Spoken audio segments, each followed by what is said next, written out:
There. Hey guys, sorry about that. I was trying to package up something for hybrid. Took me a little bit longer than I thought. Oh, there's the fucking marker I was looking for. 1 second, guys.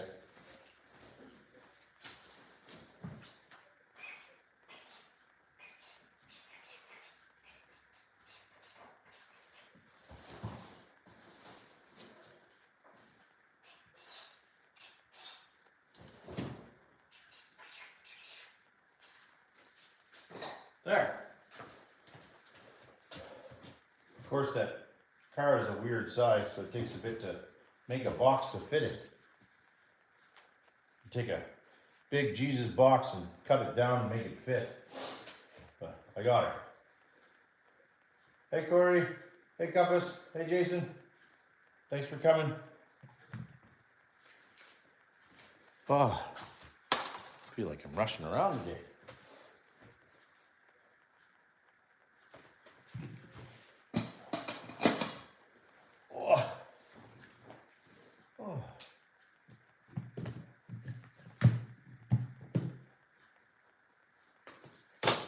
I wanted to make sure I got that packaged up for hybrid so I could get it in the mail tomorrow.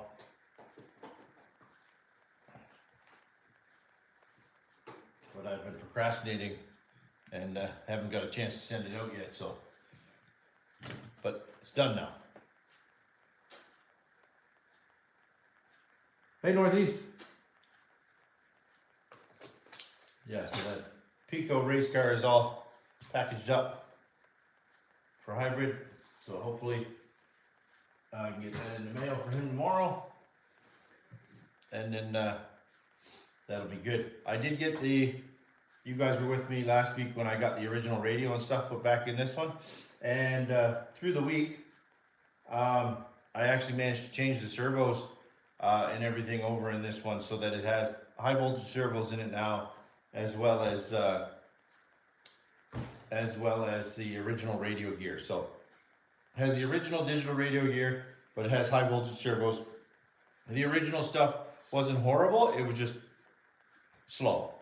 So I wanted to run a lipo on it, so I didn't want a chance blowing up the original stuff. So now the original servo from this one is actually the throttle servo in the Pico that's going to hybrid. So that servo is gonna have some miles on it traveling around. So, but yeah, this one's much better now since the servos have been upgraded. I'll show you guys.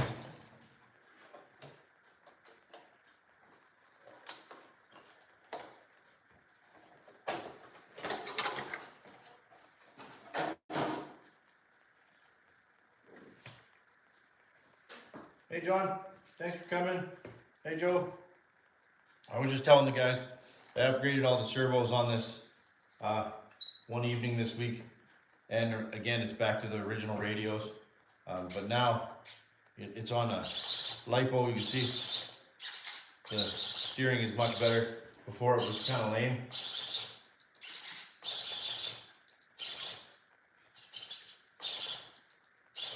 So, but yeah, now it's nice and steady. So.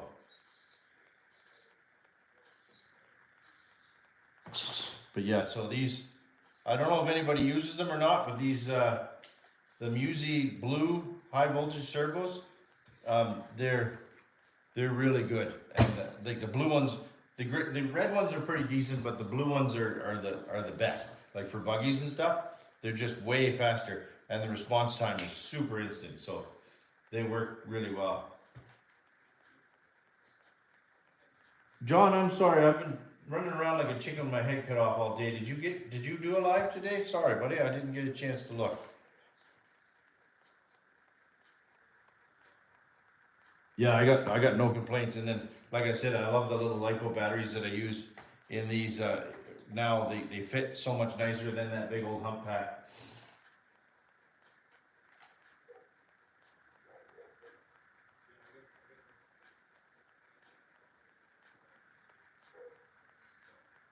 Yeah, I don't know what whether you guys use them or not, but the, I threw away the boxes, I should have kept them, but they're the little, what are they called? Oh, we got some stickers over there, just a second, I'll see what they're called.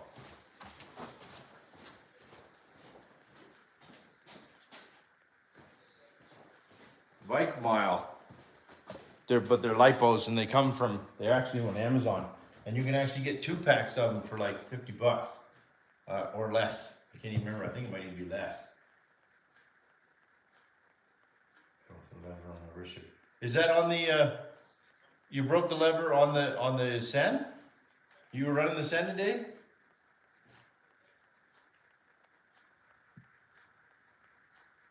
Oh shit! I'm gonna have to go look at the rerun now. I'm sad I missed it. Which, you'll have to send me a picture later of which part you broke. Do you have it or do you need one? Because I'm sure I have a spare lever.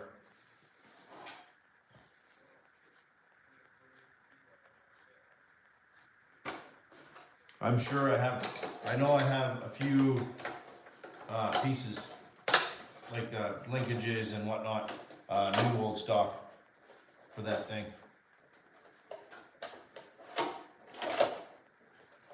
This body fits so tight.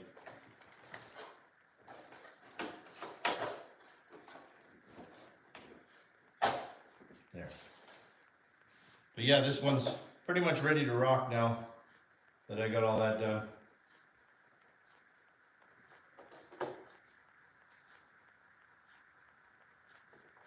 Eventually, John, you'll have to get that whole Sen from me for parts.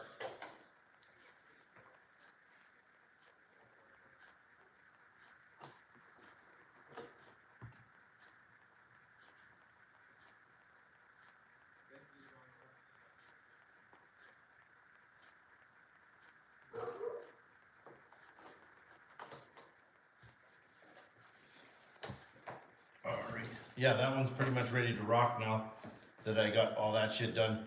It took me a bit of time this morning to kind of package up everything for hybrid for that Pico. Like I said, I had to cut down a box and make it fit, and because I want it to be as tight as possible. And then I filled it with the thing that everybody hates the most, packing peanuts, and then sent it off. So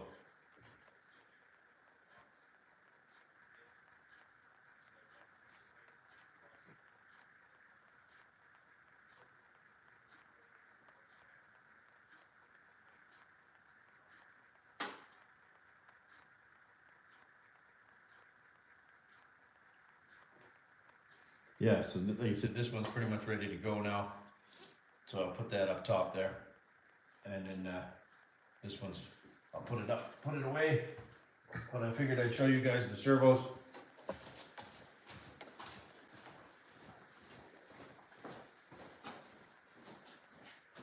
My shelves are getting higher all the time.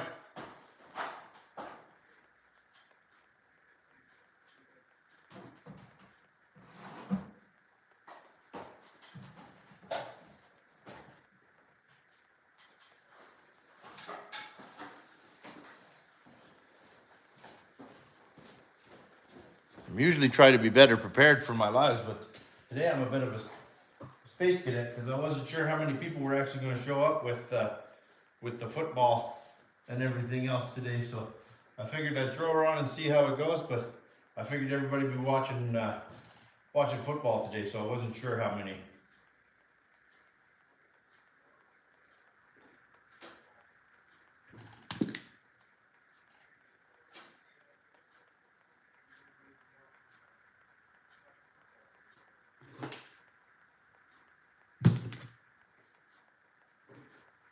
So, but I figured that today would be a good day to actually, I gotta pull apart and inspect a MGT transmission. So I figured that would be a good topic because I have a spare 8.0 transmission, but I have no idea what condition it's in. If it's trashed inside or if it's decent. Oh, I forgot to turn the lights on my display.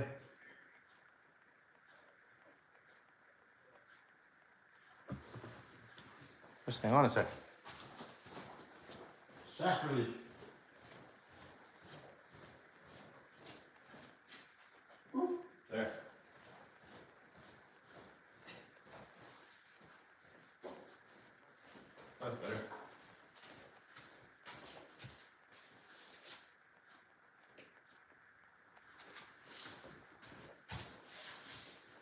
All right.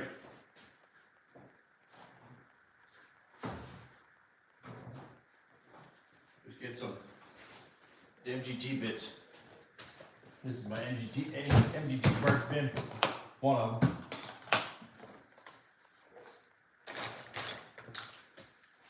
There's my spare 8.0 training and my spare 4.6 training.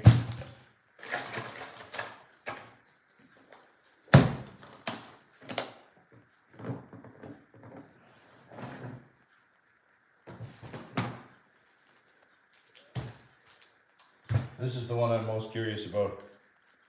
I don't know what condition it's in.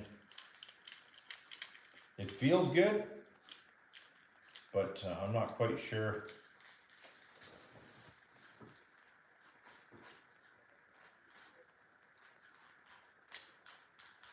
It shifts nice.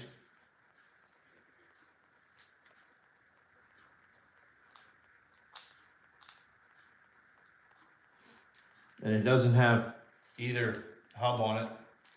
So the other one that people keep asking if the 4.6 is the same as the 8.0. So this outside housing, these input bearings are larger on the 8.0 than they are on the 4.6. So lots of guys think that these are interchangeable. They are, like they'll fit in the same place. But if you ever have a chance to upgrade a 4.6 transmission to the 8.0 transmission, do it. Because this is a heavier transmission. Even just in weight, this is a heavier transmission.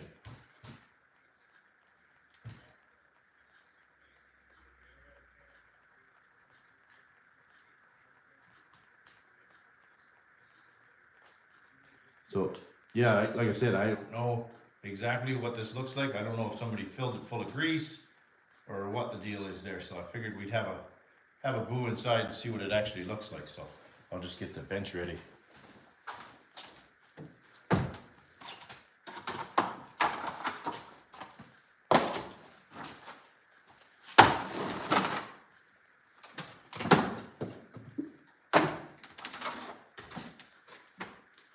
Move some shit out of the way.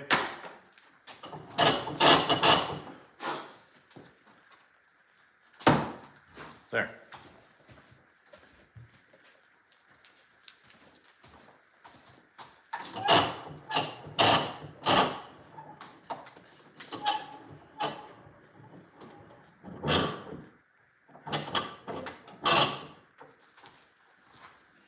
Now, what have you got over here?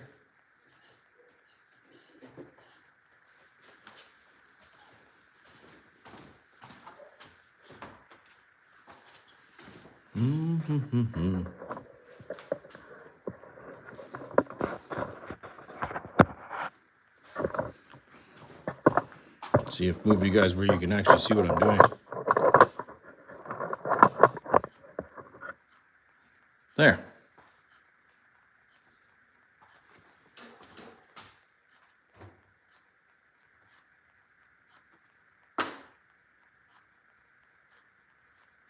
All right. Driver.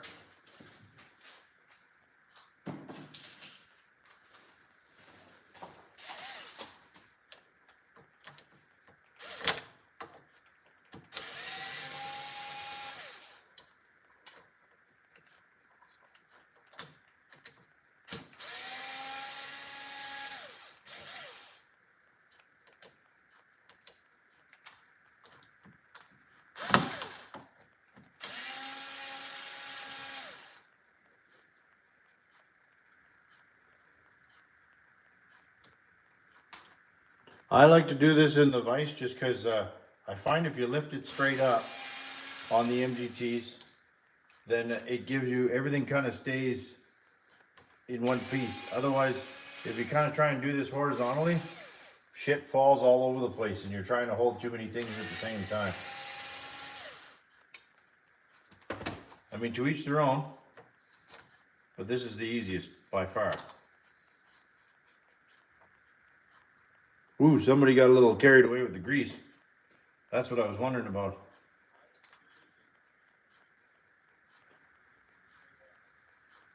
See, obviously, see what I mean? If you lift that straight up, it's pretty simple.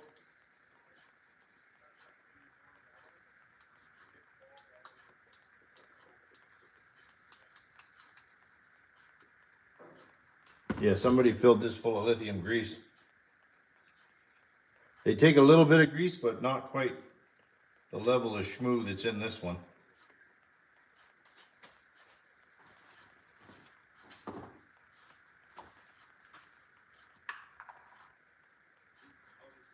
Hey, Hybrid. Thanks for coming.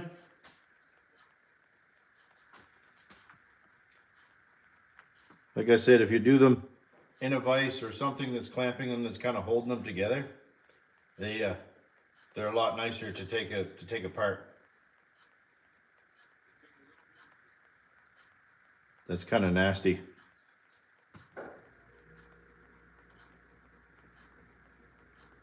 Just give that a little bit of a rinse. But now it's, what happens in these MGTs the most is there's an intermediate gear in here with a pawl that flies around, and you'll see there's a little pin here, and then that sometimes this gear will get stuck between the two positions when you shift into reverse. You see that lifts up there? Hope you guys can see that. See that lifts up there, and then this comes around, that little pawl hits there. So what happens is sometimes that'll shear off, or this gear will get stuck in between two positions, and it'll blow this gear to smithereens. So you got to make sure that whenever you're running these, that this is all the way one way or all the way the other. You can't have it kind of half in the middle, because then they'll just destroy themselves.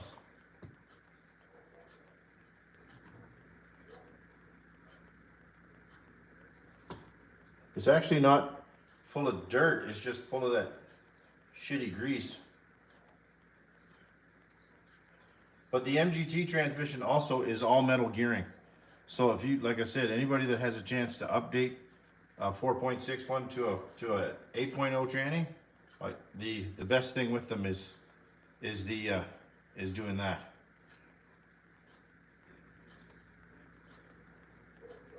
Oh, and the second gear clutch works.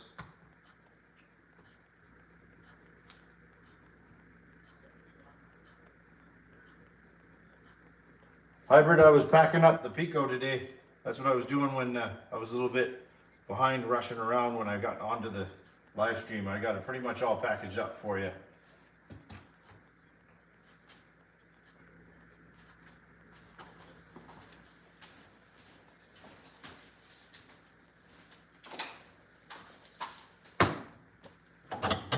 Give that a little rinse.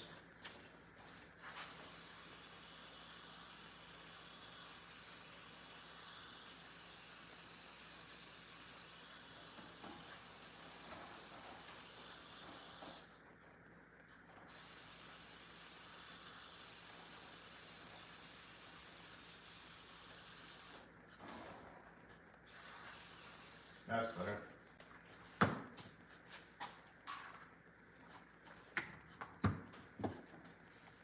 Just going to get a blowgun.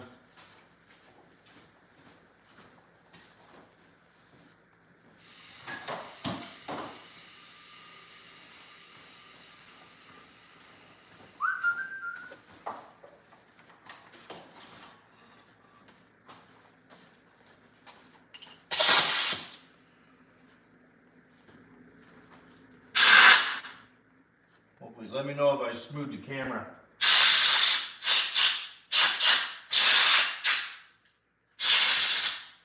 There, that's better. I think I just got my face though.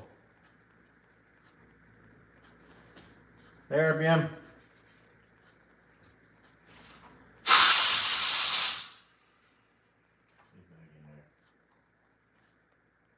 There. That's better. Now we got all the old grease cleaned out. That looks way better.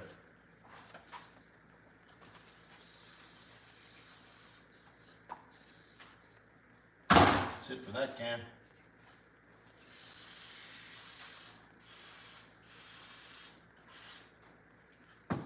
Always be careful when you're blowing these off too, so you don't lose any pieces.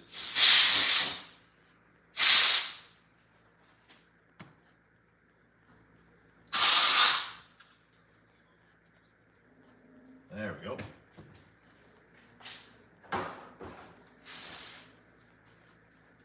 because it does not call for heavy grease in these transmissions when you take them apart.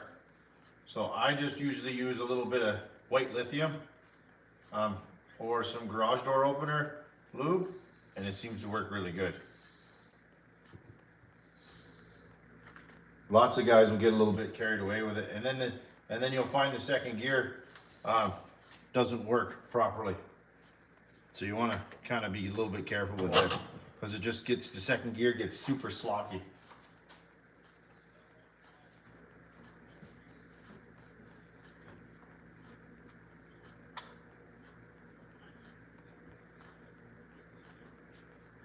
I gotta go get some grease.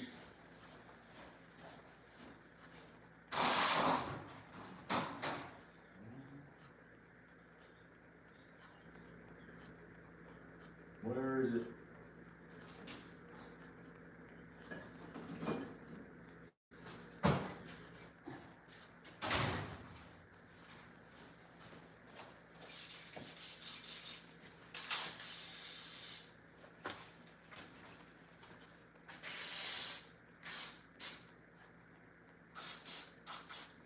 That's all I put in there. Just a little bit.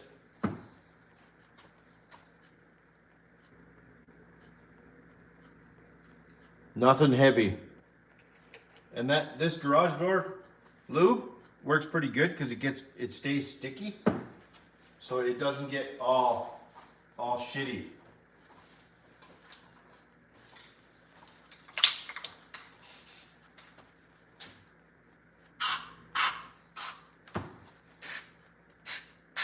There.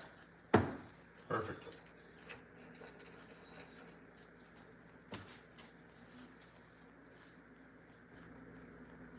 Two-speed set screw is loose.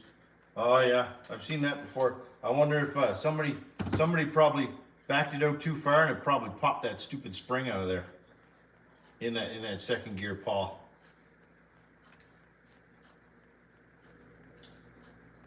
So yeah, like I said, if you do them this way, like take them apart upside down, it's super. It works really well. Now that it's nice and clean, it's so smooth. And then you can take a look at the bearings and everything that are in there. This is the one you want to be careful of when you put this back together, this cross pin in here, because when you put this back in here, you want to make sure that that cross pin actually engages on the other drive.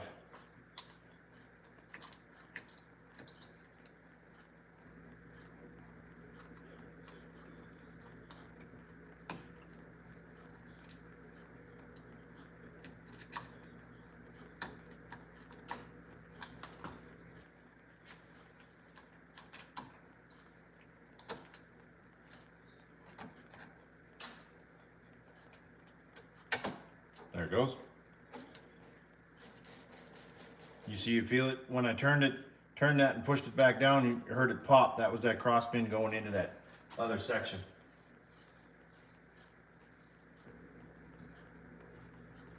Hey Rinks, we just tore apart that MGT transmission. You missed it obviously, but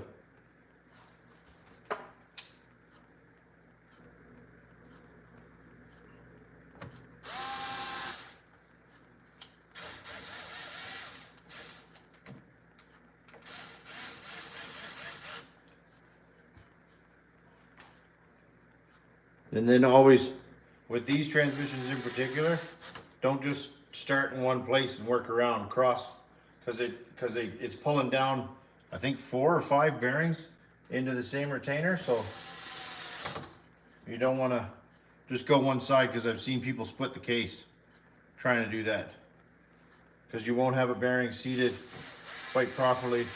Then the next thing you know, you've broken it.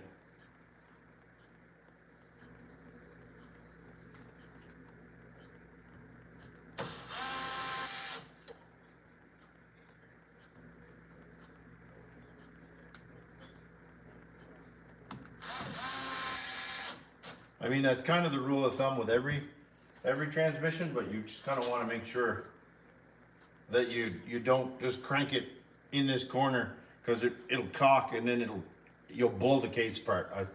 I've seen people do it, I used to work on motorcycles at one time, and people used to do that all the time. I used to do have a lot of apprentices, and that would be what used to screw me over all the time. But I'm glad I took a look at this transmission before I called her good, because it needed a little bit of cleanup. You should probably look in that 4.6 one too. I'm curious to see what that one looks like, but let's have a quick look in that one. This one's good now. Turns nice and smooth. Now it's a good spare.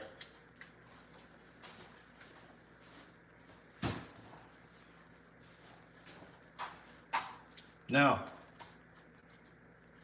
whenever you pull these apart, you got to be careful, because you got to take these yokes off either end, and they have this tiny little pin with the world's smallest friggin' snap ring to hold this in. So I'll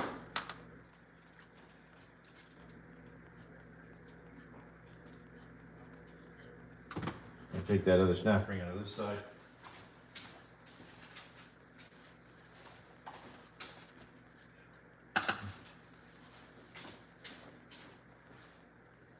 And then my other good tip for people, anybody that's, especially if you got big fingers, a little bit of lithium grease or a little bit of Ollie lube on a pick, and just coat the snap ring a little bit.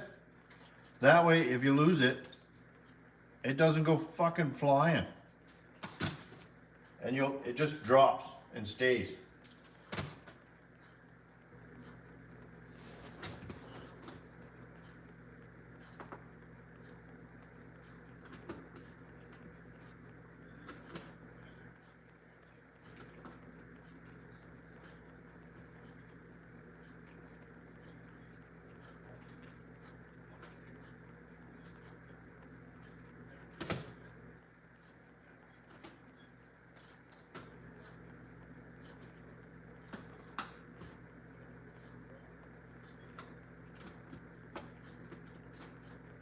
Now, if I can actually see enough to get this out of here.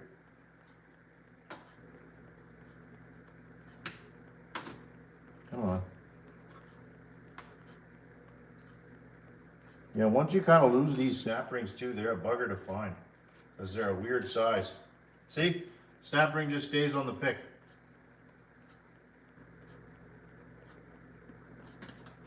Then you don't lose it.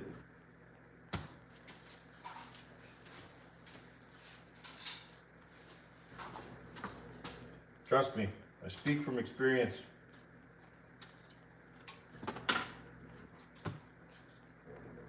Hey Bob,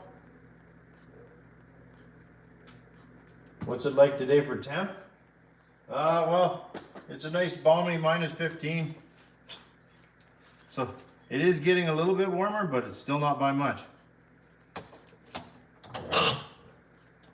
That's Celsius, obviously.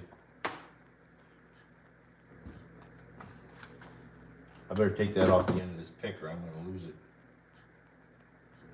There.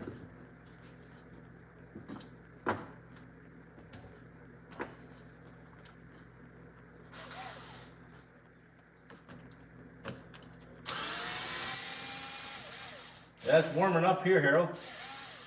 Hey, by the way, I didn't see you come in there.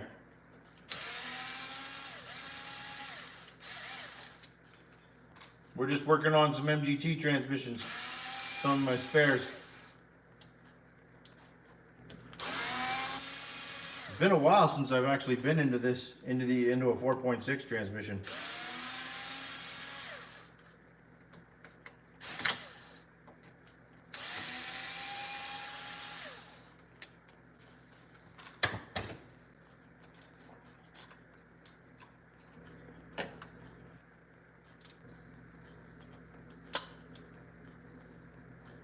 This one's dry. So it's good that I did that 8.0 one first. So you can see in this one, see how this is a plastic gear in here? This main bull gear is plastic. In the other one, this whole cluster is steel. Everything in there is steel. That's why I said, if you have a chance to upgrade a 4.6 to an 8.0 transmission, I highly recommend it. Like, this is plastic, that's plastic, but the 8.0, this is all metal. And this second gear clutch is much, much larger in the 8.0 and causes much less grief.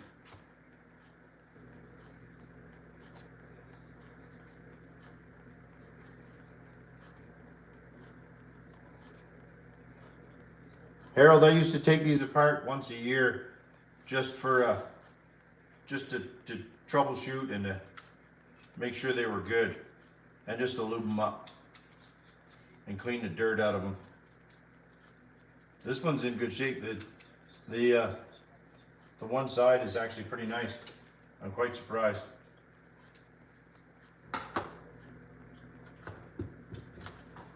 It's pretty clean.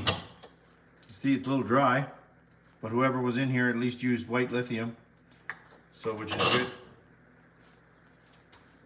The cluster's a little bit gooey, but it's pretty decent, really.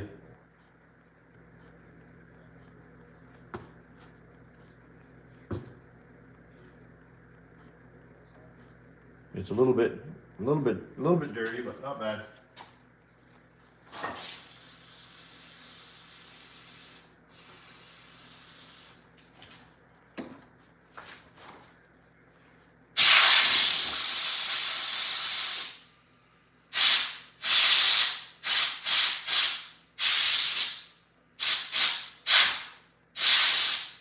There we go. That's better. Clean that up.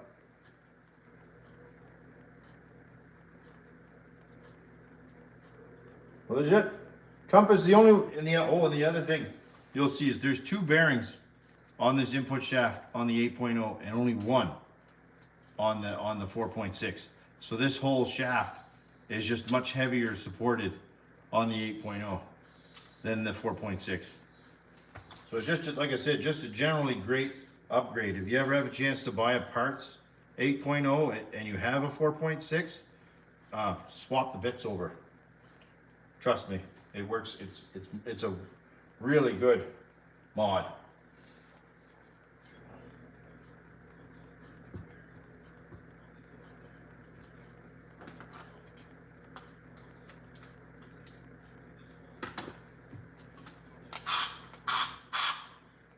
Whew, my aim sucks.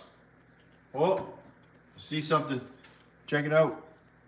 Piece missing. It's got a tooth busted out of a gear. Right there. He's got the old snaggle tooth. It'd be good as a spare, but I don't know. That one should probably get changed. I think I might have one.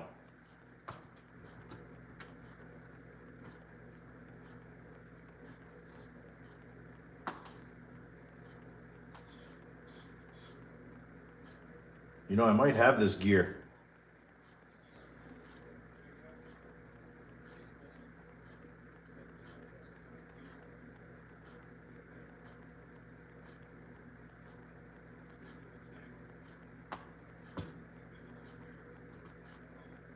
I'm gonna have to see. Give me a second. I gotta dig through by the box.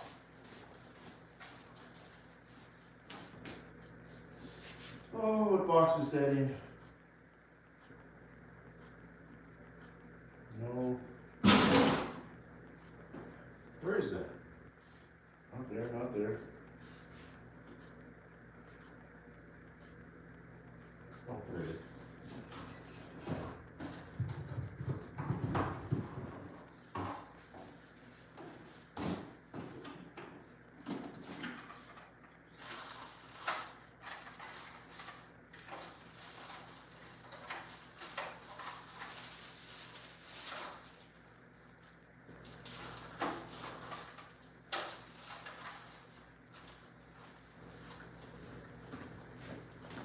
I found one.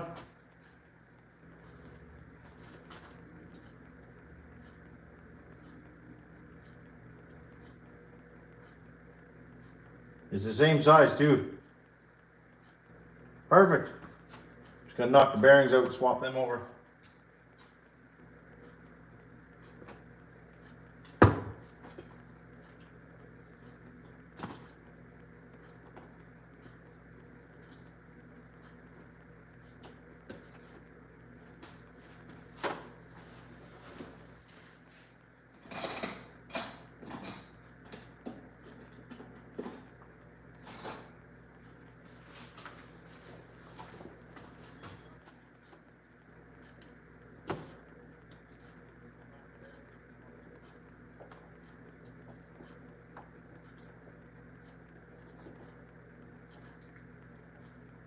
bearings are pretty tight in there.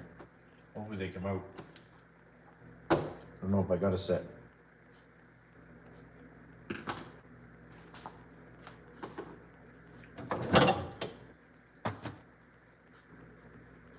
Not like I'm worried about damaging this gear anymore.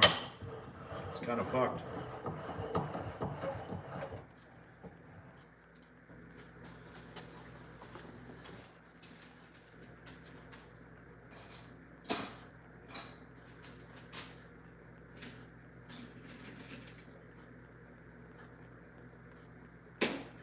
Need a punch.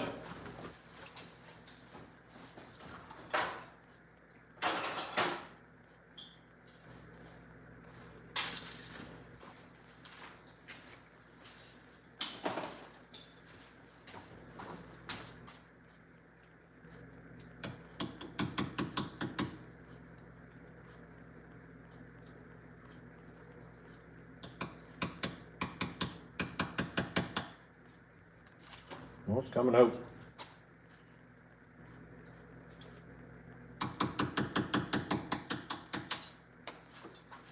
Oh, of course that has to bounce way underneath the bench. Why does it always have to do that?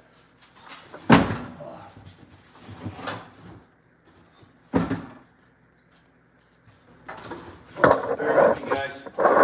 I just bounced way in here.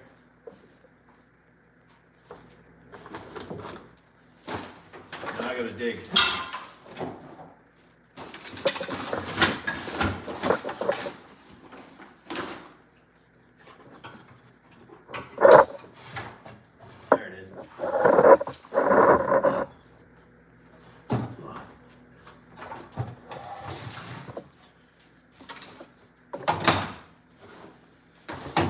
Rule of thumb, if something can bounce far back, it will.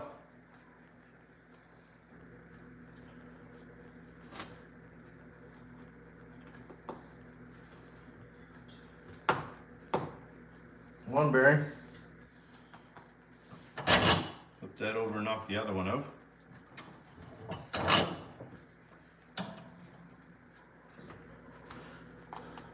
See if I can not do that with this one.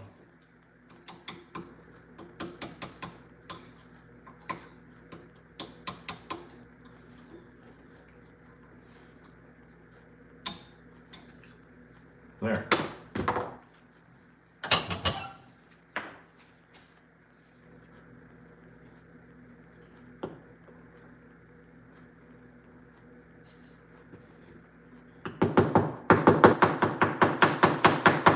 That wants to go in there tight.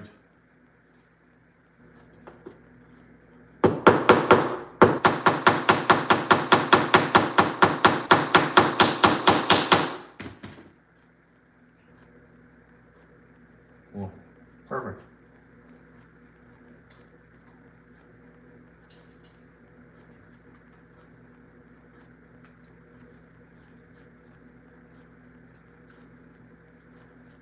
Nice and smooth.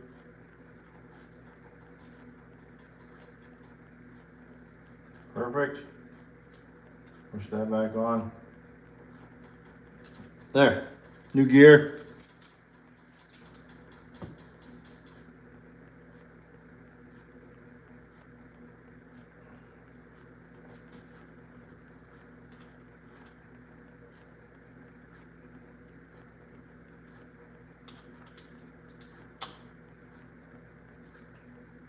There.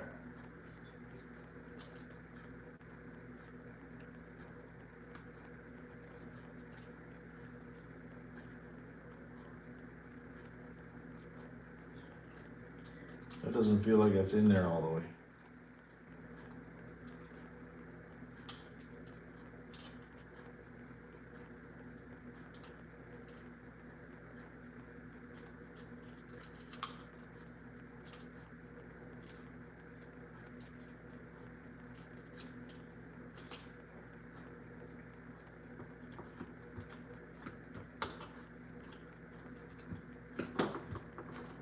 Okay.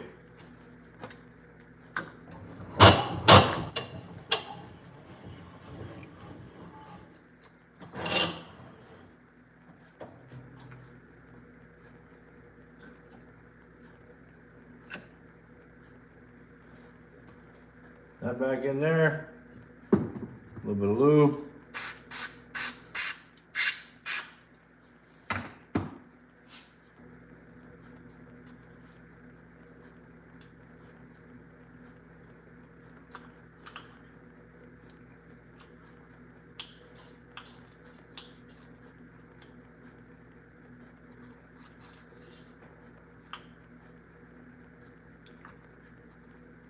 Make sure your cross pin's centered.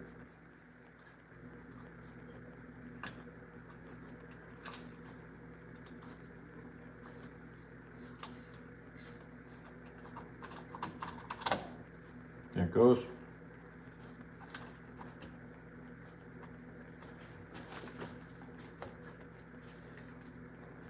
Something's not lining up there yet.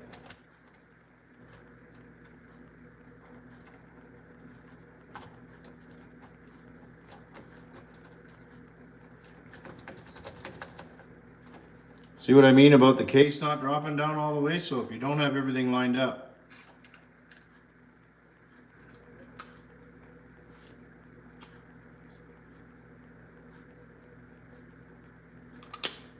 there, that's why.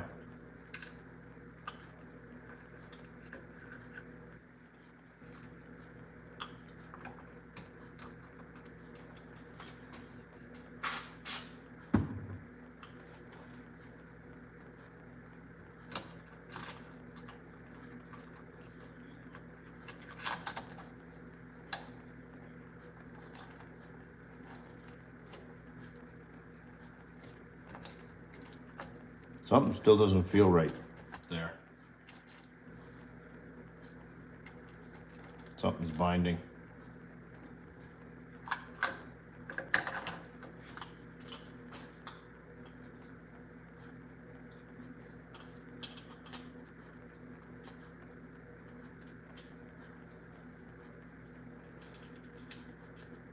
I might have to build this one upside down.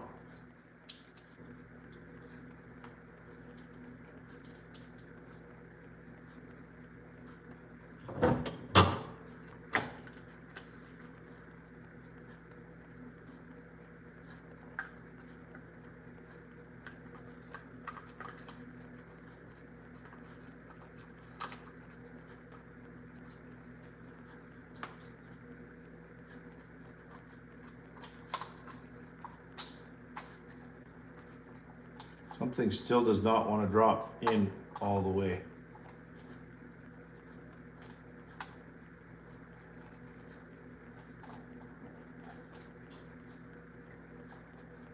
Something is sitting off. This one shaft does not want to drop in all the way.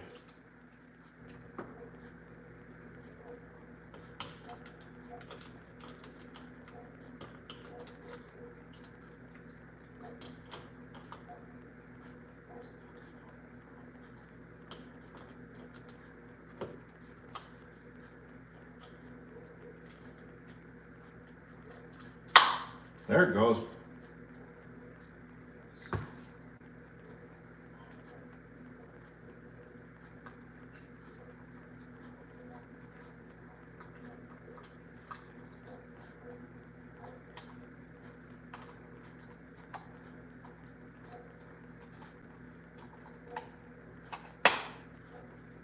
There.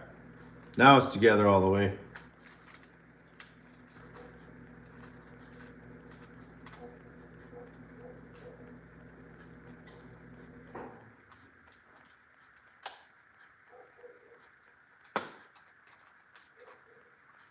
There we go. Now screw it back together. That one shaft did not want to quite drop into that other bearing.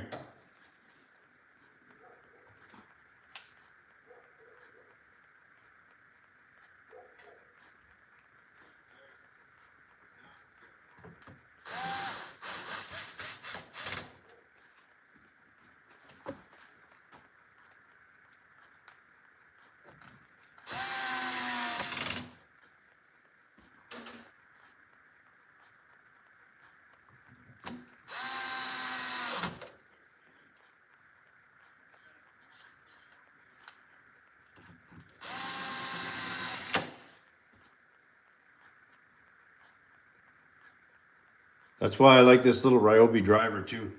It doesn't have much guts, so it doesn't tend to screw anything up. There's one thing Ryobi's known for, not much guts.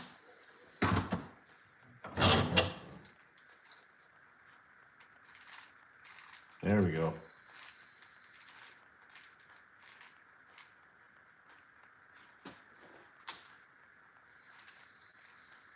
Oh, there you go.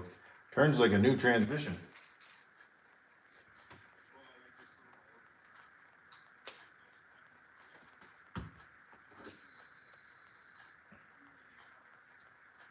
Now,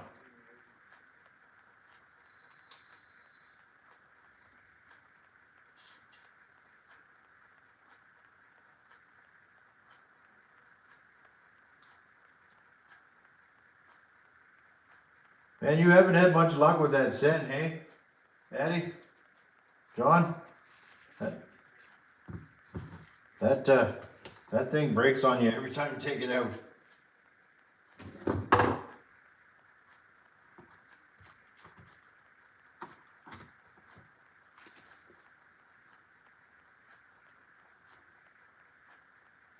This little snap ring is the worst to get your fingers in there.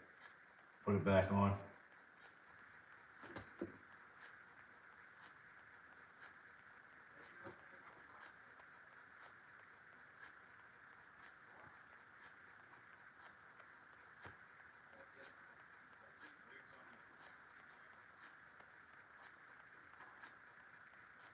And it's not like you give it don't give it any love.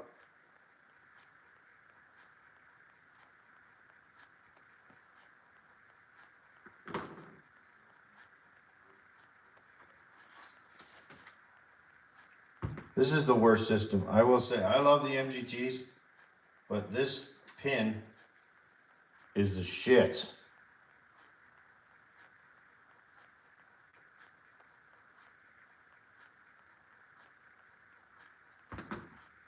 Like this snap ring is the worst thing ever to get in.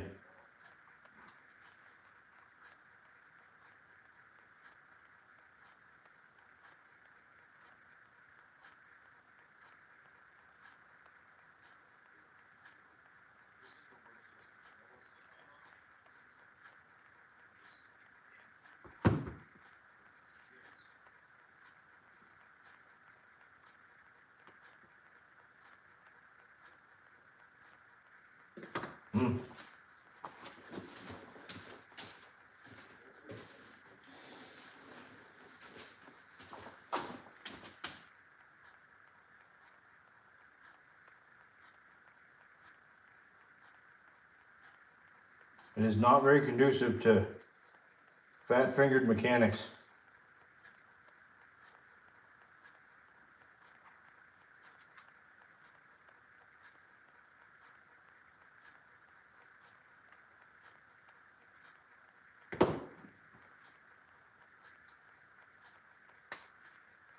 There. Got it.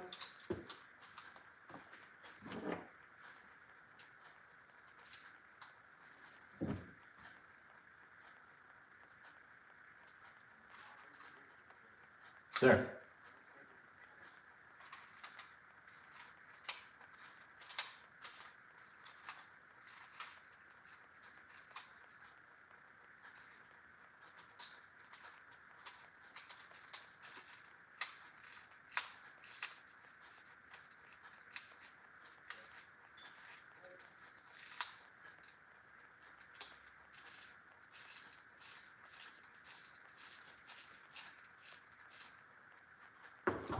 Hey, no problem, Brett. Did you get it? You haven't got it yet, have you?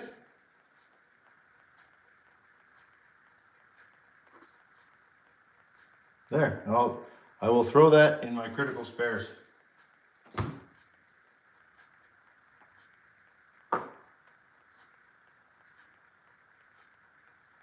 Yeah, I feel you on that one,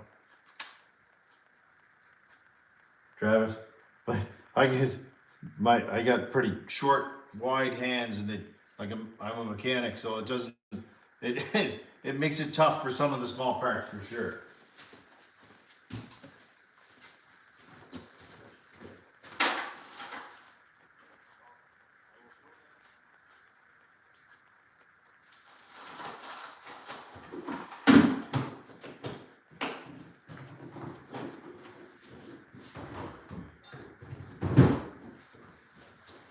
I'm glad I bought those gears. I bought them a few years ago as spares.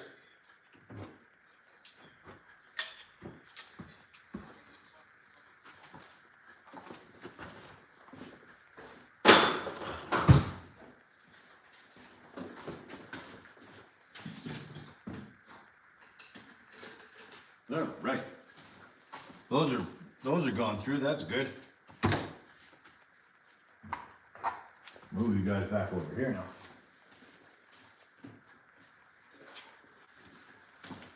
Then you can stop staring at my ugly bench.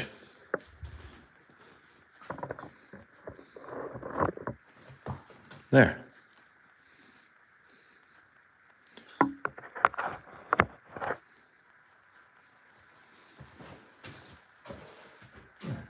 Hey Osborne RC, I don't know if I've seen you in here before. Welcome. Put these back in with MGT parts.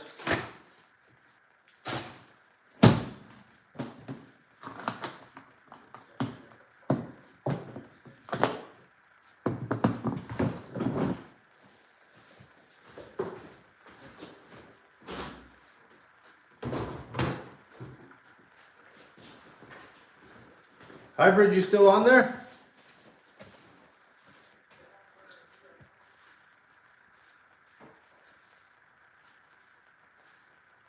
Hybrid, you still in here? Wasn't sure if you had to bail yet or not. Sorry, I wasn't paying attention to the comments as much as I usually do. I was trying to concentrate on those transmissions.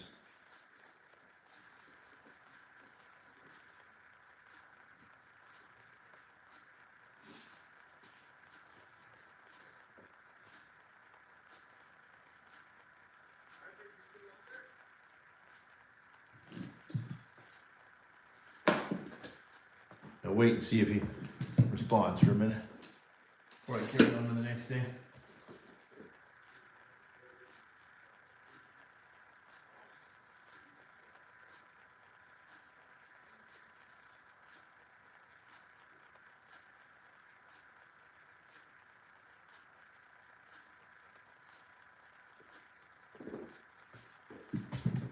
I'm glad I know now I got a viable 8.0 transmission. There's an MGT I got from Harold last year. That's a 4.6 one, and I may update that to an 8.0 transmission now. Then I know that that transmission's good.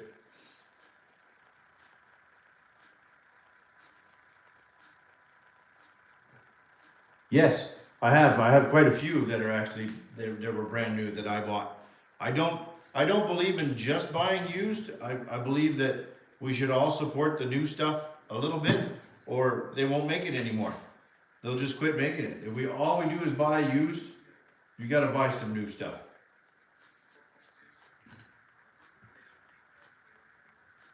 So I believe that you should update it somewhat. You know, like you should buy new stuff once in a while. I like to buy some new engines. I like to buy some new kits, and you know, I usually tend to only buy 1 or 2 new ones a year. The rest of them tend to be used.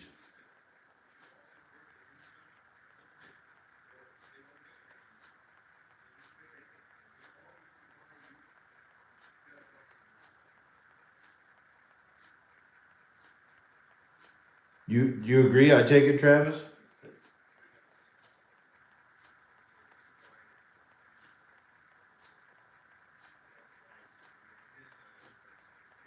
Yeah, because I mean, otherwise shit's going to happen where all we're going to be left with is the old stuff, and we won't be able to get parts. You know, like I got a lot of the ones, any of the ones you'll see over on my collection that have the pink block that they sit on. The pink blocks mean that they were a gift, a birthday gift or a Christmas gift or something like that. And then any of the, obviously I ran out of pink blocks, so there's more than just the pink blocks up there, but I like to try and differentiate which ones were gifts and which ones were not. So I do need to get some more yoga blocks done. I'm actually out.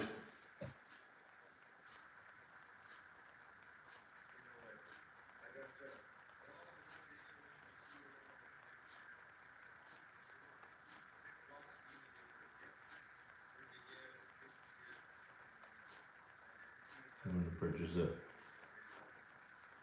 So I have an MBX8. I like it. They're great. They're a fantastic buggy. As far as like a pro kit goes, they're a great buggy. Like I know John likes his as well, and they're a great buggy. The only one I haven't bought is the new Savage, because I got kind of scared off with the new Savage because Joe has had a ton of problems with his, but I mean he worked through them all, and I've talked to a few people that have had a ton of problems with theirs, and I'm happy with my old Savages, and I just buy new buggies and other new stuff.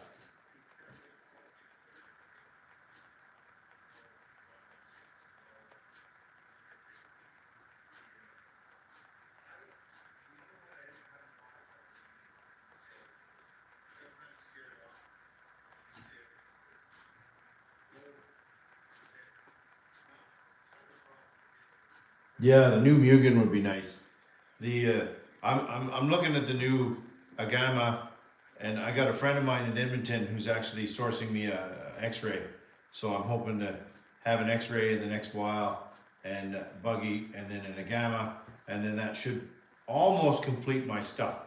I got to find a Sportworks eventually, as well. Not that I really want a Sportworks, but I want to try and, because my buggy collection is reasonably complete. So the new Savage is the biggest problem that I've seen with them is the transmission issues with the third gear is an issue. The servos are kind of shitty. The engines aren't the best. That F4 5.9 is kind of a dog. So you got to do a bunch of work to them to get them back together. The K59, in my opinion, is a far better engine. Again, some people will tell you otherwise. The F4.6, fantastic engine. The K59, and I agree with you, Just Joe. I love working the kinks out of RCs, but I hate spending really good money on an RC and then having to try and fuck with the kinks. If you buy it cheap or you buy it reasonable even, you don't mind dealing with the kinks. But when you're spending, $1,500 Canadian on something, by the time you get it to your door, you don't expect to have to piss with it a ton.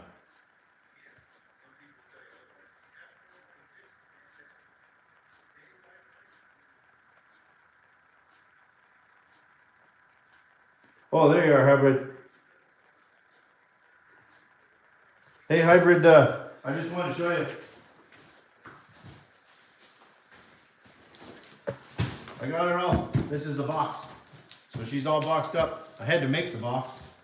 Kind of custom made for the size of the car because it's so long.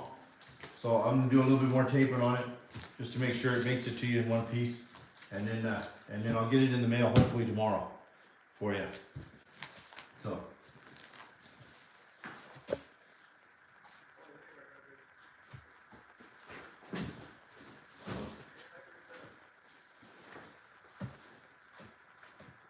Just one sec. I gotta get something to drink.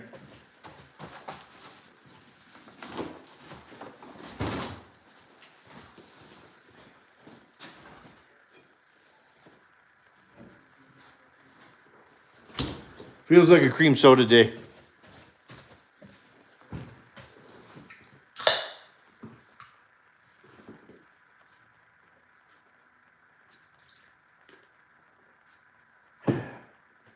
Woo! Sometimes you forget how sweet those are. Blah, blah, blah.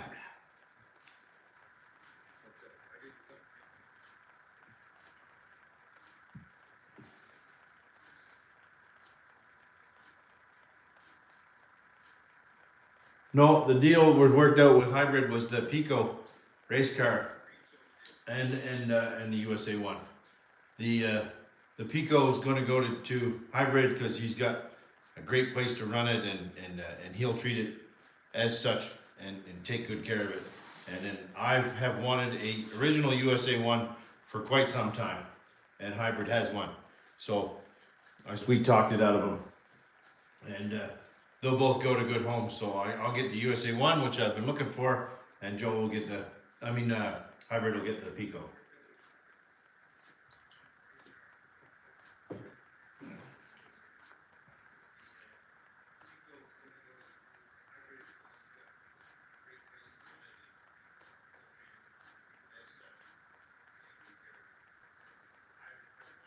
I'm looking forward to seeing him running on his channel just as much as I, you know, if I traded anything to anybody else, like seeing John run that sand and stuff that came from me, and the Bug 404. He's got two of them. He's got that the Rustler, and the XXXNT came from me, and then my one Thunder Tiger buggy came from him, and the one Hyper buggy came from him. So I like to we swap shit back and forth between the whole works house, and I got a couple here from Joe, and that's the great part about this whole thing.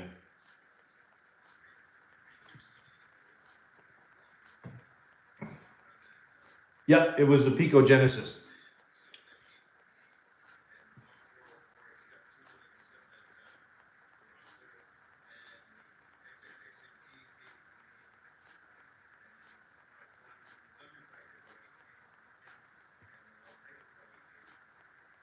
You have to part with something first, Compass. Yeah, I think the Pico Genesis is very, very similar to the RS600. The only difference I think between the Pico Genesis and the RS600 is I think the Pico Genesis has slightly different shocks and a little bit more aluminum. There's like no plastic whatsoever on that Pico Genesis. It's the only piece of plastic it's got is that front bumper piece. Everything else is aluminum. And the shocks are nitrogen charged, which is odd.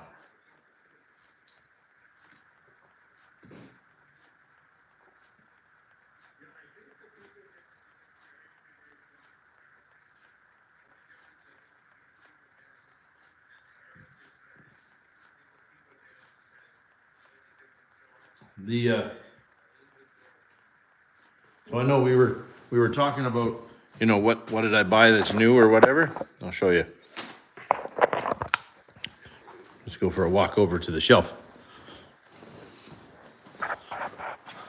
So that WR8, I bought that brand new 2 years ago.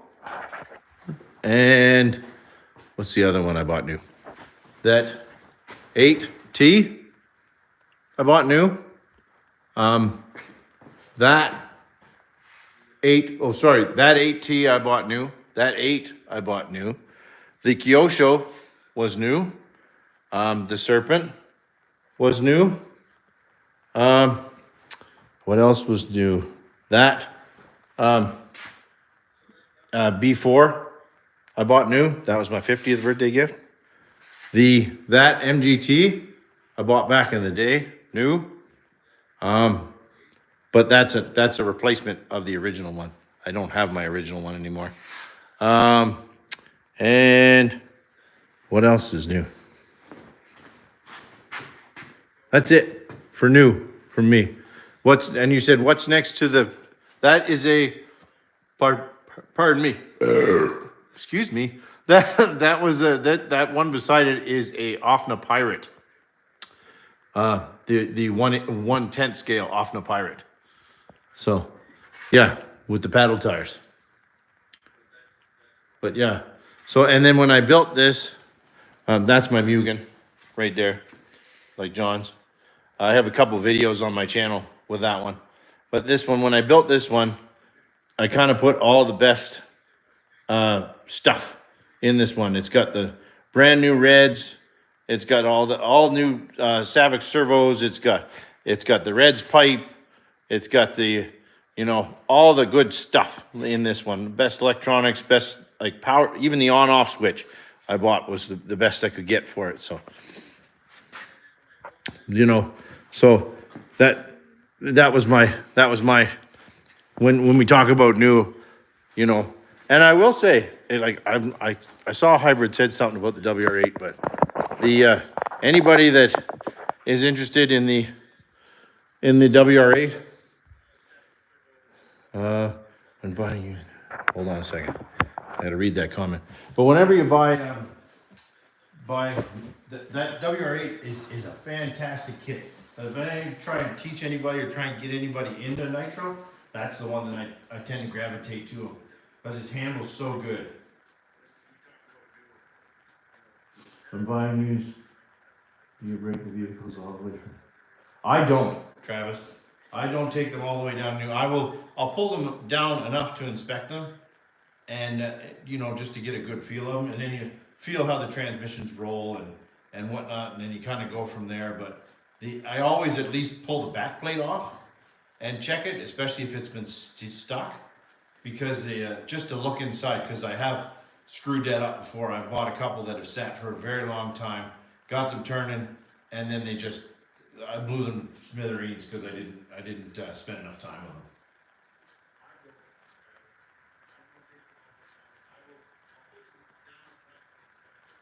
No, Savox servos. Savox, not Savage servos. Just Joe.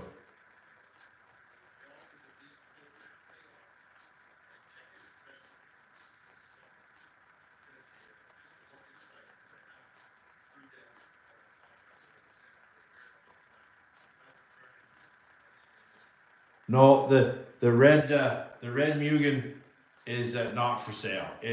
I got it from it's funny, I got it from the owner of a hobby store. It was his display piece in the store from new. So he built the kit. It was never used with the Orion engine in it, and it sat in a display in the store for Mugen. And when I bought it from him, it didn't even come with the body. It was brand new, and then I ended up getting it off of him, and then I had to break it in from scratch, and then I painted the body for it.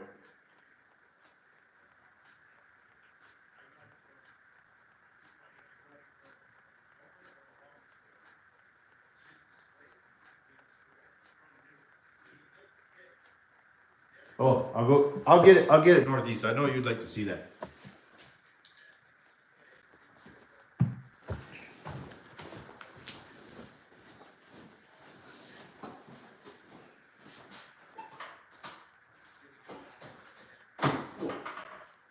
Just stuck to my yoga block.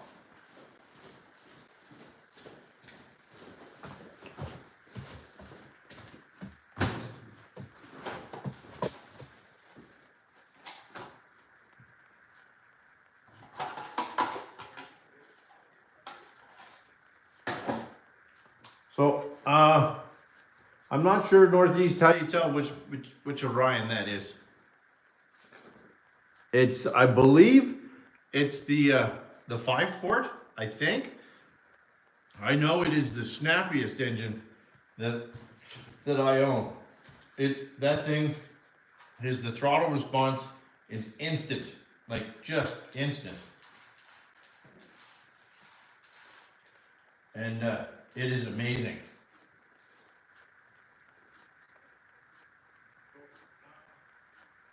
I want to see, just let my video catch up. I want to make sure that you guys could see, or northeast could see what engine that is.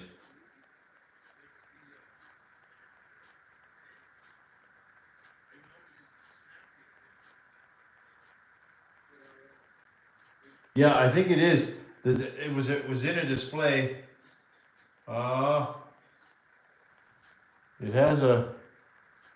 It just says Team Orion on the top, but it doesn't have a model or anything on it that I can see.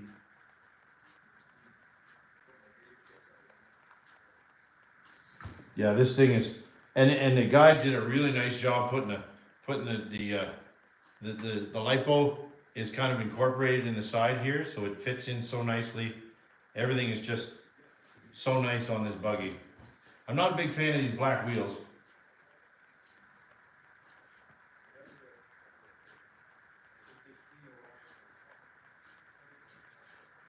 I know this engine does not like to cold start. Like if you don't preheat this thing, it's got so much pinch, it'll just smoke the starter wheel. It just laughs at you. It's like, is that all you got?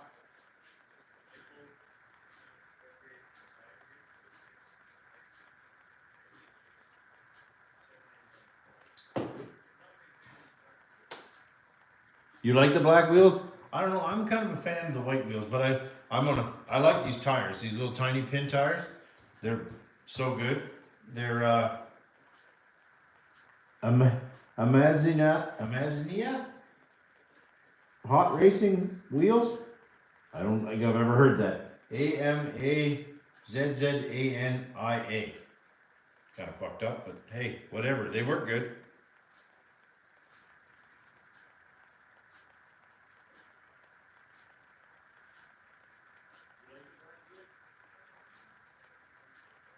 Is that the same engine, Northeast?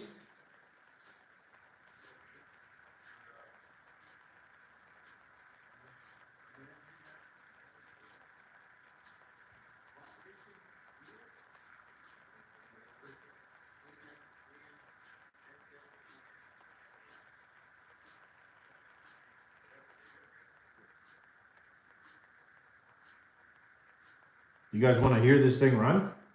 You can bark it up.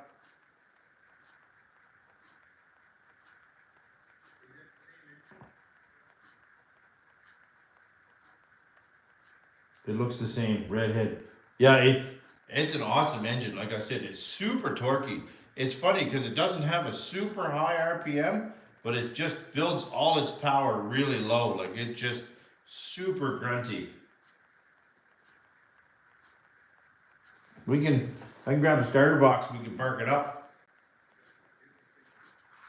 If you want. Give it a little bit of heat. Light fires. All right.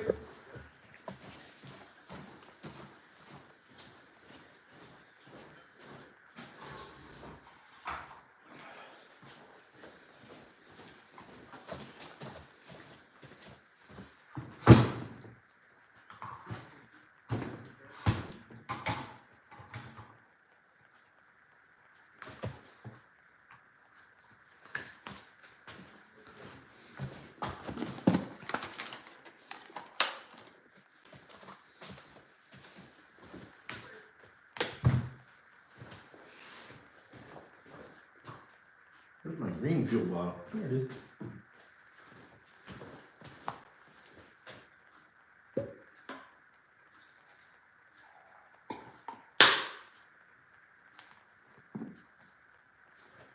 So I run two different ones. This is a 3010 Sidewinder, and then I run a 2012 or a 29 for a lot of my older stuff. But I like the Sidewinder 3010 Pro Blend is probably my favorite.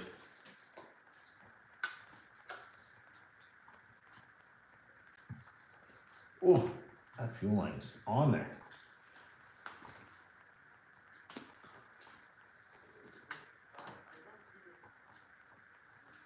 Oh, I need a radio. Oops.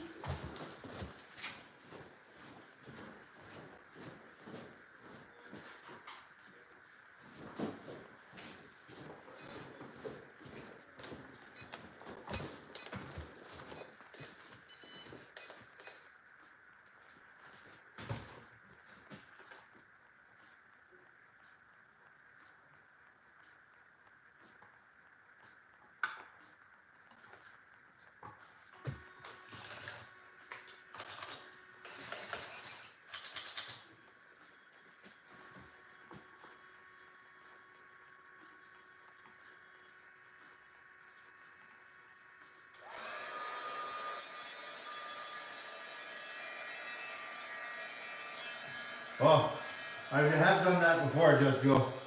Not with this one so much, but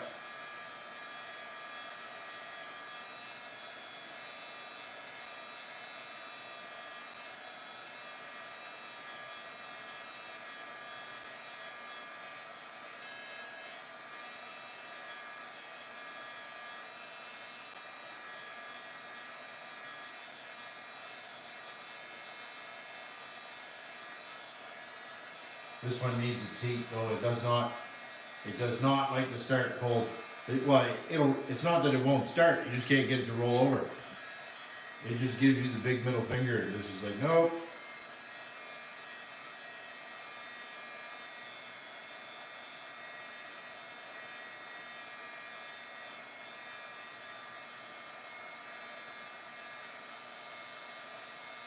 I don't like Coronas. I will say that. I think it goes against my redneck DNA. I don't like Coronas. It's just any beer you gotta add something to make it taste like something. No thanks.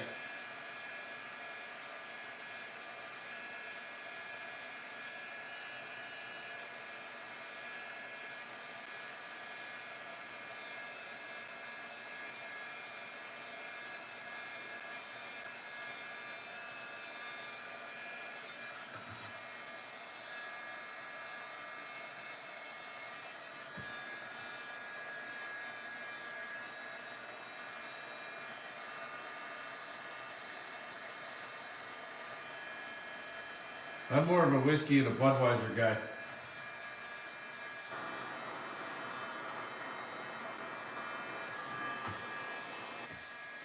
Good thing I like a Canadian whiskey or I'd be fucked. Trump would have me screwed.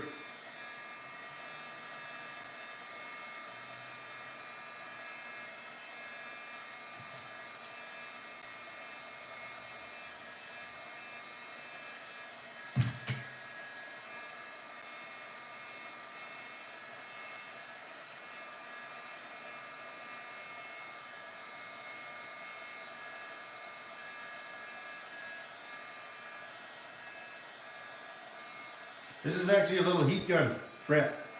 My wife used to do stamping stuff, like make cards and shit. And this is an embossing heat gun. I like it because it's really good for shrink tube because it's got a really small end on it. And it gets super friggin' hot. And it works great for heating up the engines.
On plane and stays there. It's crazy.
One of my favorites. That engine is a beast.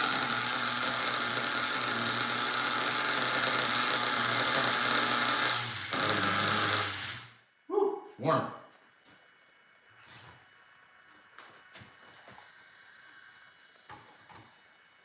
There, see what I mean, fellas?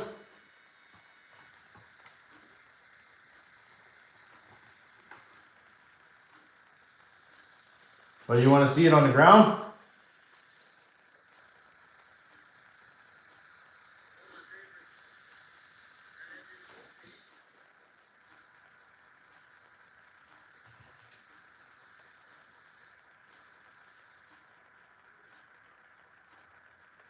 Well, you just want to see it rip around the shop a little bit, or what?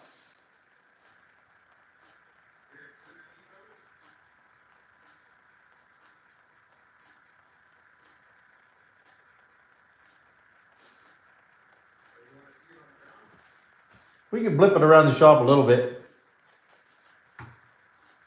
Not as cold today. I gotta open the window.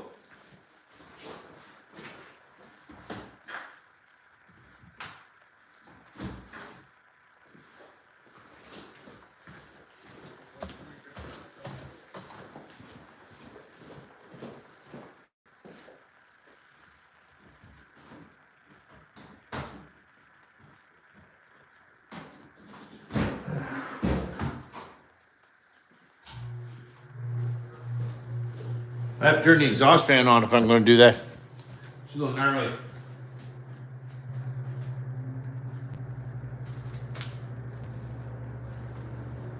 That's what I'm doing right now, Corey.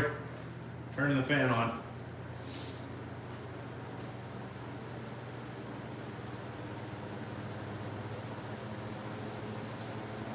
Okay.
Well, load it up a little bit.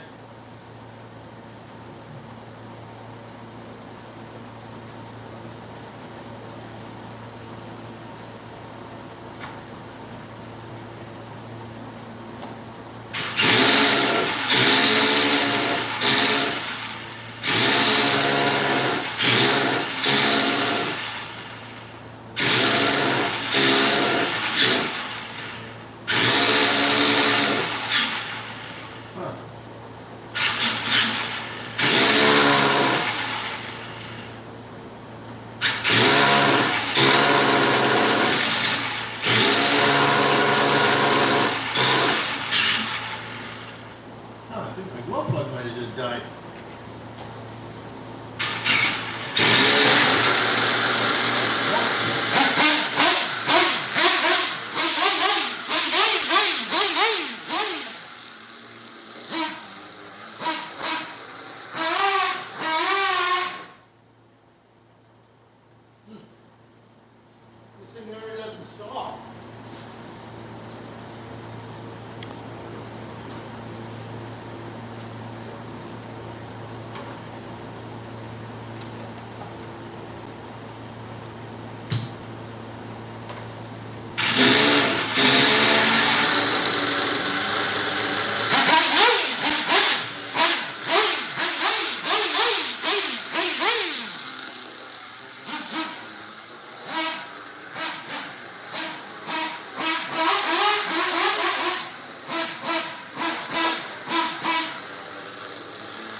fuel.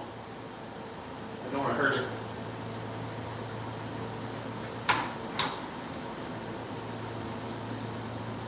There. That was fun.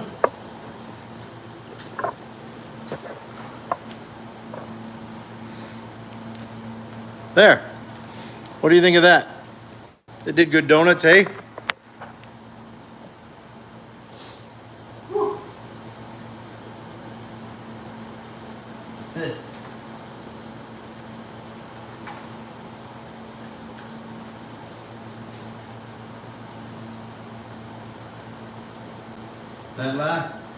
The only thing I find with this Mugen is when it gets to the very bottom of the tank, it will pull some bubbles in. A little bit here and there. That's where you hear that little bit. It sounds like it's lean. That's it pulling in a couple bubbles here and there.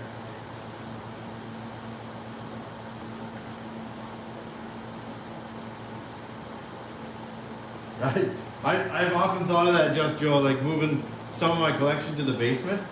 And then have the whole shop cleared out so that I can do like test runs and whatnot, things like that. The fan does a pretty good job keeping the shop vacated, really.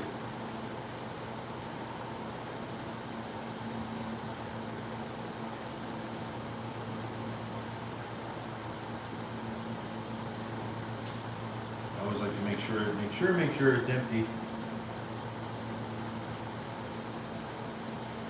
Because I never like to leave fuel in anything. When you have a collection that's the size of mine, sometimes they'll sit for a little while.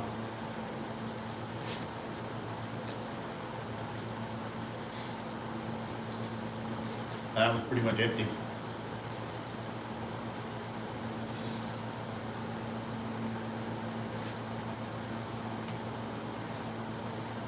wasn't dead temperature.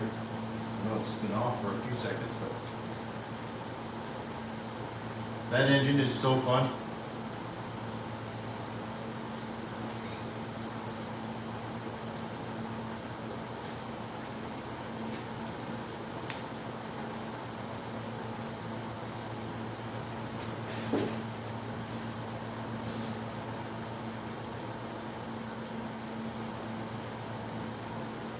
Thanks, Compass. I appreciate that, buddy. I try to make them good, and I hope people get something out of them. You know, they learn something they didn't before, or you know.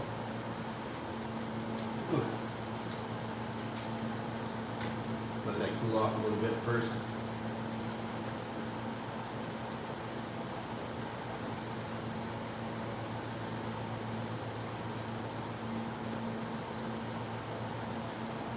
And who said an electric can't blow a tire up like that? I'll tell you what.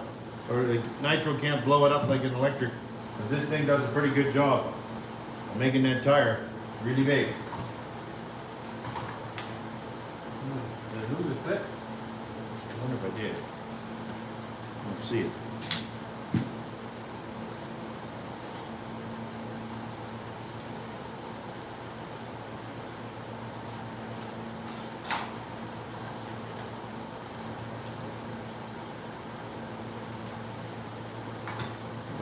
I think I might have. It's probably around here somewhere. I probably brushed it off the table or it's stuck in a rag. Quite often I end up brushing them off the table when I sweep the dirt off. Oh well, I got lots.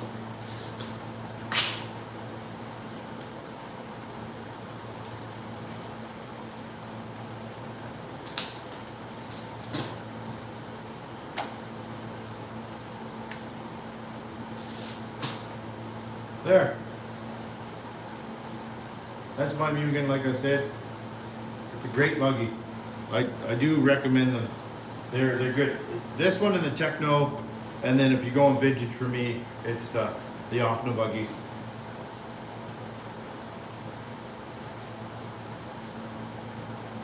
The fart test, yeah. I'm still living that one down.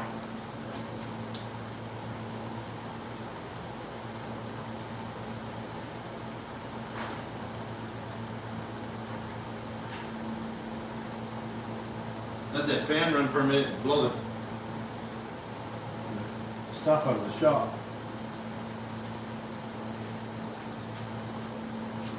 Hey, just as a quick thing before I put this away. So we've had the conversations about starter boxes. These TLR boxes are actually pretty cheap, and I run one. This is like my test box, so I don't even put pins in the top of it. You just got to find where your wheel is and then bump starter. But the thing I like about these ones is you can get wheels off of Amazon. You can get belts off of Amazon. You get all the parts and pieces for them cheap, cheap, cheap, cheap. And they're a good box. They work well.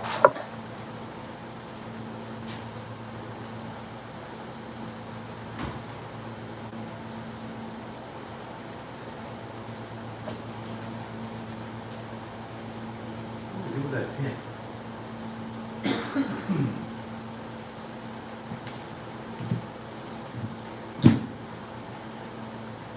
It's around here somewhere. It'll turn up. I do that all the time. Oh, there it is.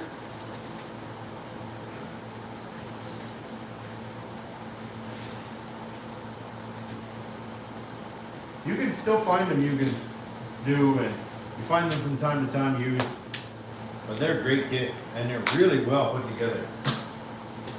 I find anyway.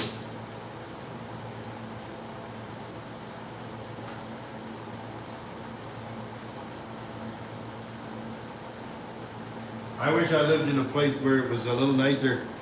We're about a month away from dry pavement even. So I run out of, I don't like running the buggies in the snow because they just get fucked up. I will when the ground starts thawing out a bit. Use the ultimate starter box. Yeah, I've got, Jesus, I think I've got 1, 2, 3, 4, 5 different starter boxes, and this is the other one that I've been working on recently. So this is the ProTech one. I like this box. It's the dual motor with the wheel, but the dual motors like that. It's a good box.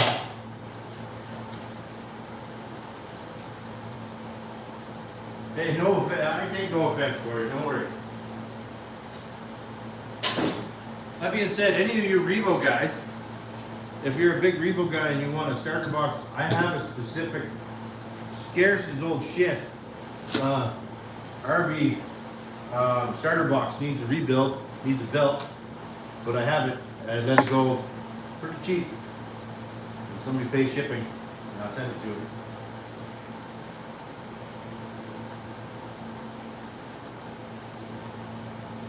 Yeah, Compass, we don't get much for spring here until mid to end March. Like, it's still supposed to be in the -20s until the end of February here.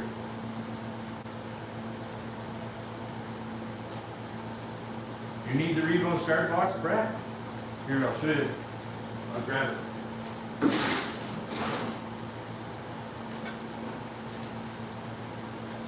I took it apart. I'd have to put it back together. But yeah, it's the RD Logic box. So it's all here. Here's the box. Wiring is your battery connections. Just got to put it back together.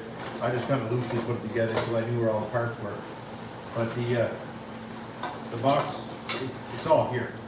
I just kind of threw it together. Yeah, that's it. They're pretty rare. You don't see these very often anymore. And I got it with my one Revo. I don't remember it being bent on the top like that. Probably because I put it away a little bit hard, but it needs to be rebuilt.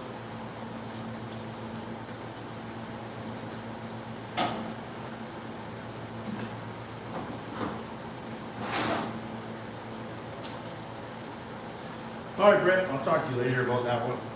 I'm not going to do anything with it. It would take some love to put it back together, for sure.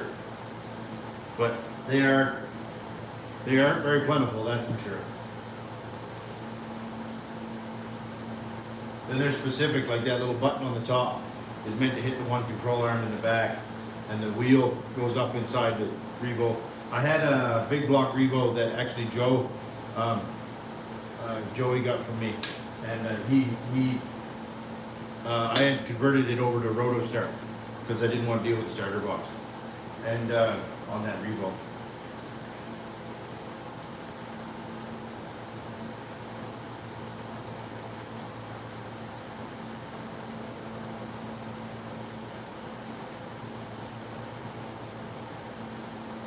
Yeah.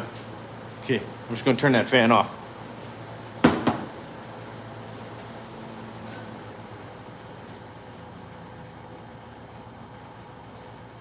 Or it sucks all my heat out.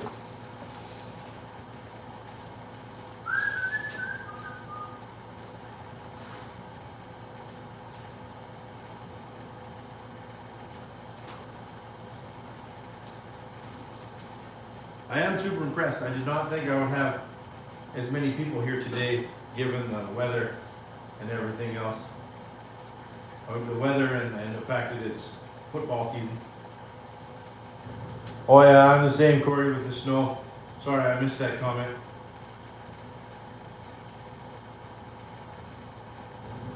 Thanks for that, John, with the Donut King comment. Yours does pretty good donuts too, I gotta admit. Sorry, I missed a bunch of comments when I was ripping donuts.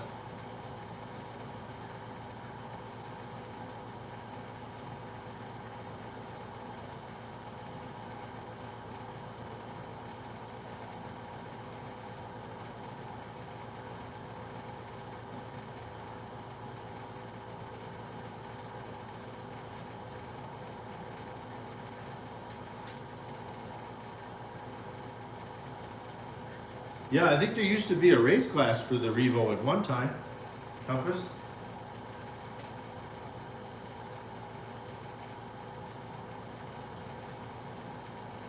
Now let's see. I feel bad. I want to kind of put that back together a little bit. We got some time. We'll hang out a little bit longer.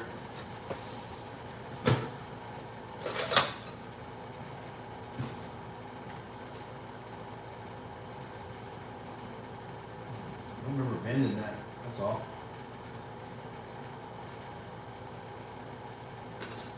Okay.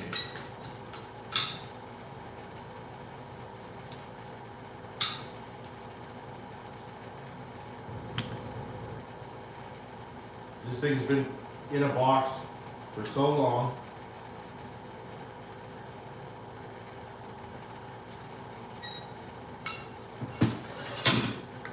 I don't even remember when I threw it in the box, to be honest with you.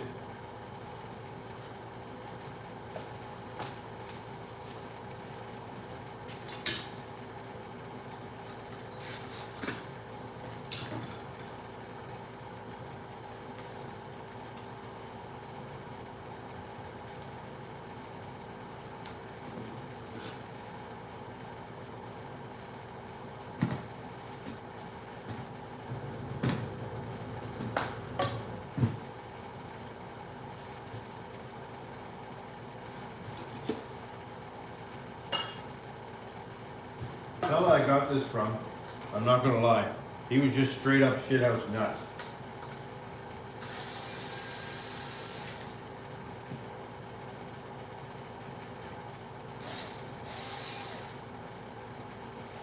And it was one of those deals where his wife was managing him and he had to sell all his shit. So I ended up with it. I don't even remember why these things are in there. Well, those are the batteries. So this thing, when it was new, the two 7.2s like went in here.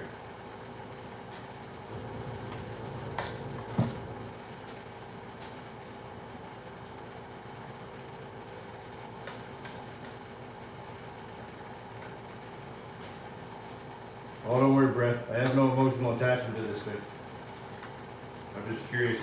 I felt bad because I had thrown it in the box and it's such a fucking mess. I don't normally treat my stuff like that.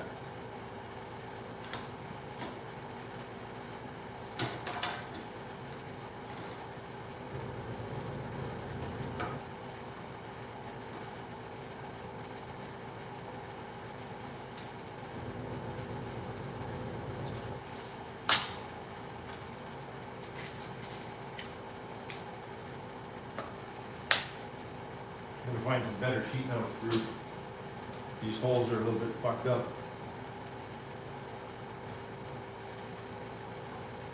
Find some better screws.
There we go.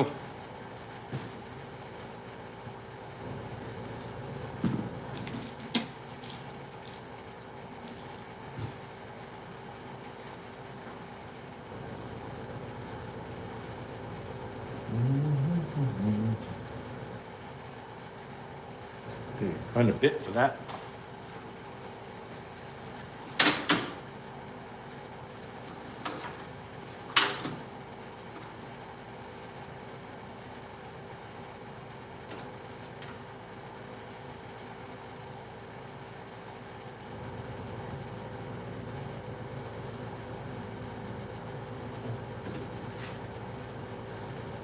An odd sized bit.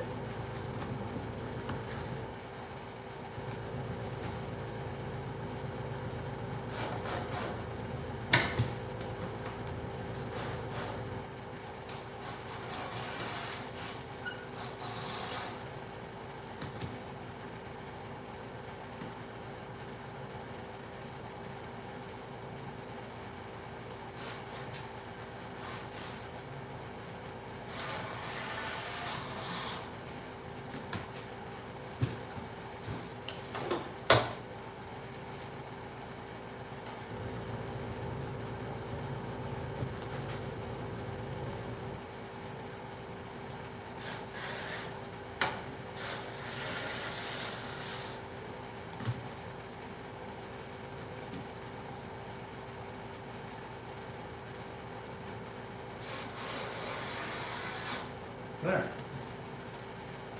I'll hold that together now. Now, this piece, if I recall, it's been a while. It's through there like that. And I think there was a little tab here somewhere.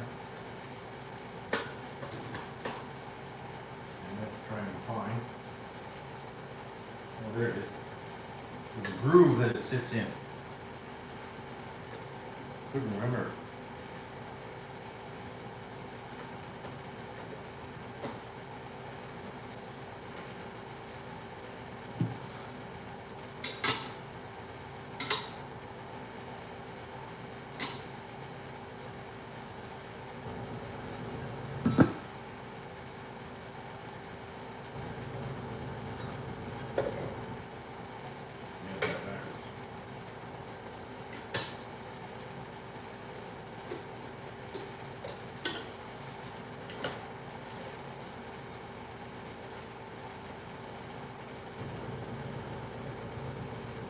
Nope, I had it right the first time.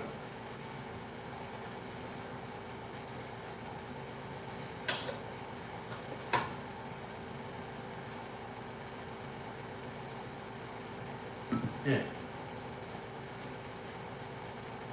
That's through there.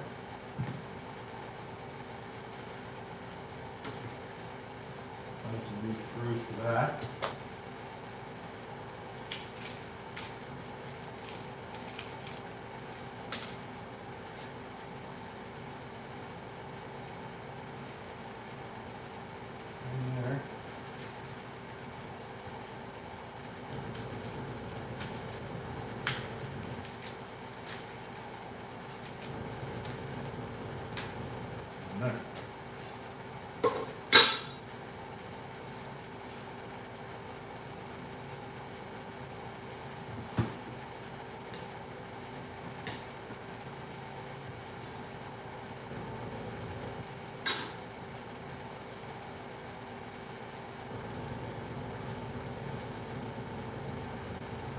I think that's symmetrical, but it's not.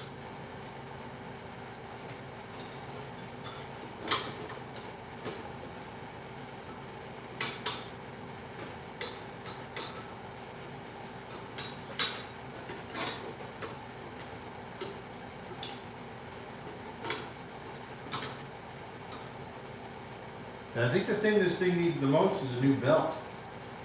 And I couldn't find one at the time.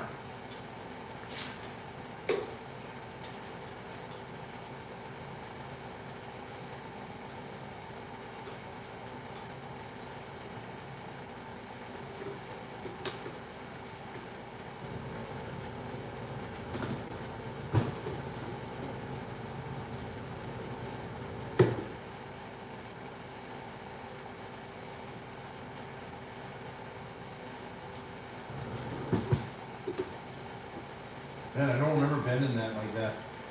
I must have dropped this fucker on something. Oh well, at least it's together enough that it's in one piece. Somebody will have to piss around trying to put it back together. But at least now all the parts are together.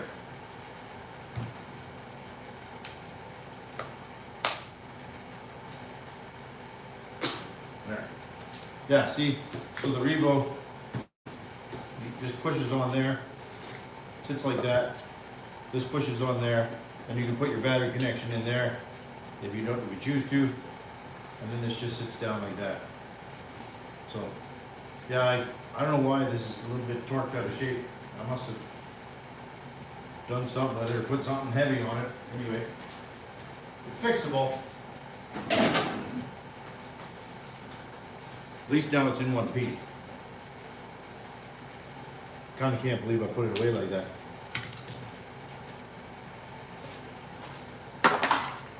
There.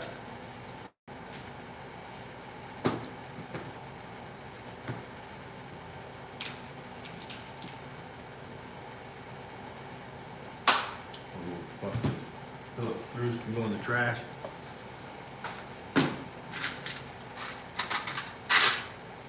There.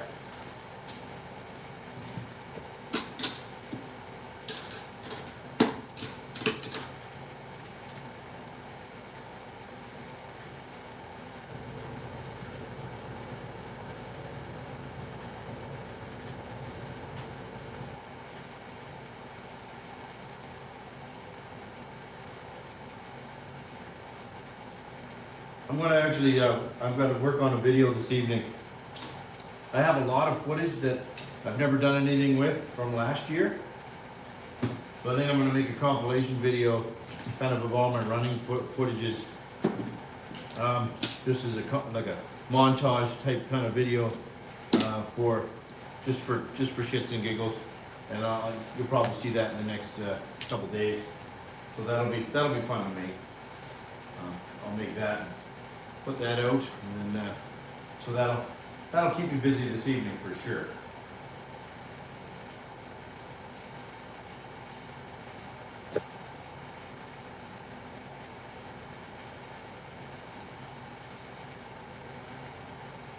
So I'm hoping that turns out well.